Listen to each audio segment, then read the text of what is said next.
Gagawa tayo ng sinigang na baboy. Please share, subscribe, and click the bell button for more recipes. Also, leave a comment below and I will feature you in my next video. Thank you, Met's Kitchen!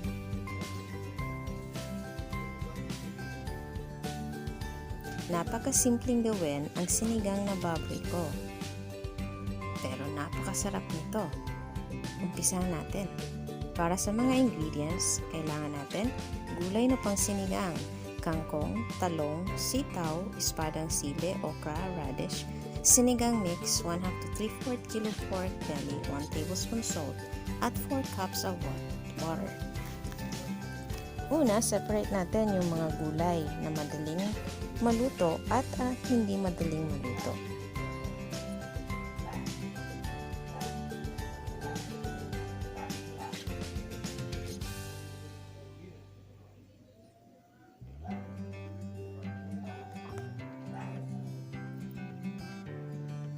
At pagkatapos, lutuin muna natin ang baboy. Cook pork belly without water until the natural oil and juice comes out for about 10 minutes. Sprinkle some salt. Mas masarap ang baboy kapag niluto natin siya ng una at napakalambot niya. Dapat wala siyang water.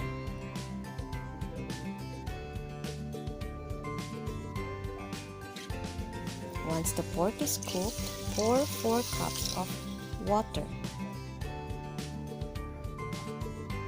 Add in the siling espada, raddish, and talong and simmer for 4 to 5 minutes or until lumambot ng gulay natin. Add in the sinigang mix.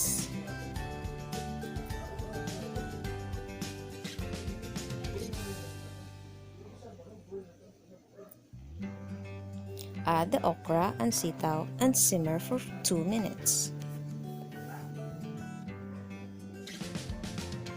Lastly, ilagay natin ang kangkong and let it cook for 2 minutes.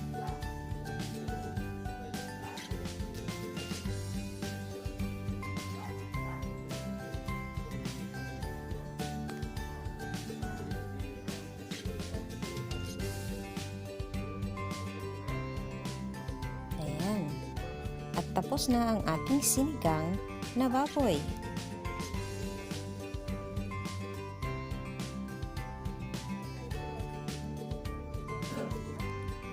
Smells so good. Napakasarap nito.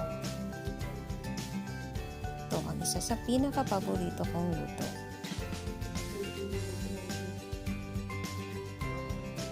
Thank you for watching!